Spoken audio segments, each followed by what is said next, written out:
A very good evening and a warm welcome to Personal Finance. I'm Gugulethu Cele. Now, it's well known that South Africans have a very poor savings culture here in the country. And again, if we don't see significant changes in this regard, we might see some onerous legislative changes being developed to inform retirement savings culture in South Africa and ensure that South Africans have adequate savings for their retirement. But to tell us a little bit more about this and more importantly, how we as consumers can try to defend ourselves in this strategy, I'm joined in a studio by Martin Wagenaar, who's the Wealth Management Consultant at GTC. Good to have you with us today, Martin, and thank you so much for making time. Let's pick up on the major theme and what we actually see with regard to the South African savings culture. Very poor from what we understand, and this unfortunately does have an impact on our retirement savings. How do things stand at the moment within the South African savings culture? I think you're absolutely right. I think there isn't a strong enough culture of saving towards your retirement in South Africa. I think the trend is generally for members when they leave an employer scheme or an employer that has a retirement fund to generally cash in their benefit and spend it, as opposed to putting it aside and really earmarking it for their retirement income when they eventually do go. And what you find is if this isn't instilled, they fall short, and it ends up being a problem for children and other family members to actually look after them. And we've seen this obviously in the news headlines because the retirement reforms, I understand, was a big conversation at the beginning of the year, but that's been postponed now. Yes, it has. It looks like discussions are going to come up for this to be perhaps reintroduced towards 2018, March side. It really affected Provident Fund members in that Provident Fund members at the moment, when they retire, are able to cash in that entire benefit as a cash lump sum, as opposed to putting it away and actually using it to provide an income.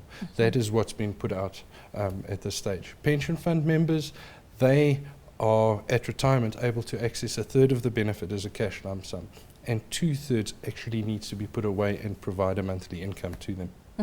Now, as we have mentioned, if the savings culture in South Africa doesn't change, from your perspective, I understand you say that National Treasury might have to put in even further legislation to try and encourage savings in this regard here. Yeah, I think the spirit of the legislation that they would bring in would be certainly to encourage people and make it easier for people to save towards their retirement. I think, you know, there's a host of providers out there who are able to help you with a host of options. There's not really a simple option for members. So what you find legislation or the powers that be trying to instill is easy to understand and default options, that it makes it easier for people because the options are quite difficult to understand.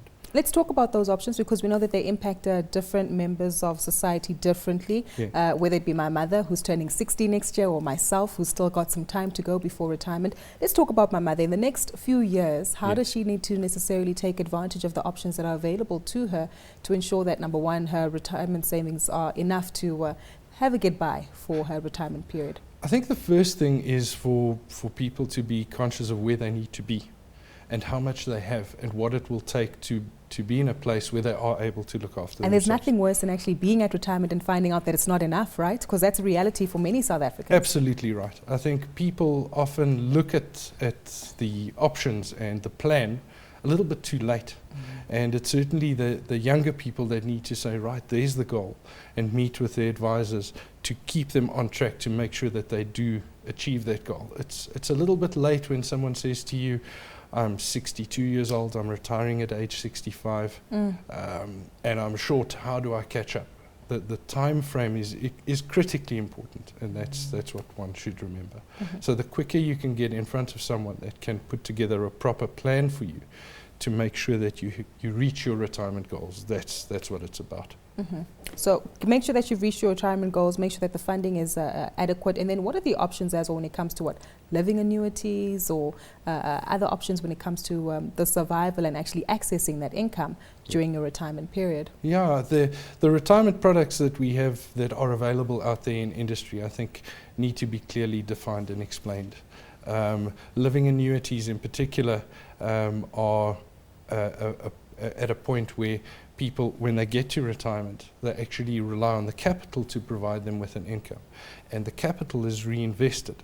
If that's not managed properly and adequately, you might find that runs out. So certain of the products need a little bit more intervention and upkeep and management than others, whereas the more traditional or compulsory annuities, once that is established, that's set up for life. Sure. On another note, though, given the fact that there's so much talk about people living longer, though, Martin, would it be advisable for someone who is in their mid-60s to actually keep a section of their portfolio quite aggressive, especially if they might look at other alternatives to generate income for them? No, I think you're spot on. I think a common problem that we encounter is that a person thinks that once I retire, that's it, all risks off the table. And whilst it does seem to make sense when you say it, the higher risk underlying investment portfolios do need to be in place, the proportion of which is the question that you would need to sit down and talk to your advisor about. But if you don't have that inflation beating element to your portfolio, and that's the other thing, is inflation seriously chews up the purchasing power of that money.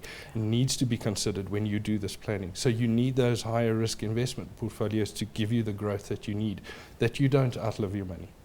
Precisely. That's for my mother, and hopefully she's been listening and taking some tips here for her conversation with her advisor soon. But what about me? Still at least a good 30 plus odd years, I hope, to continue working for. Is it all about being aggressive and going in wholeheartedly with regard to ensuring that you do beat a lot of the forecasts on your investment objectives? Yeah, that boils down to understanding what the available portfolios are trying to achieve for you, and what blend you can put together of the various asset managers. And again, ongoing management and monitoring of that. I think if we consider purely on time horizon, someone like yourself certainly has a longer term investment view than the example of your mother, who would be retiring soon, where perhaps you need to take a little bit of that risk off the table. It's not about just throwing caution to the wind and taking absolute risk in the portfolio. I think it's about understanding what would happen when you choose those portfolios.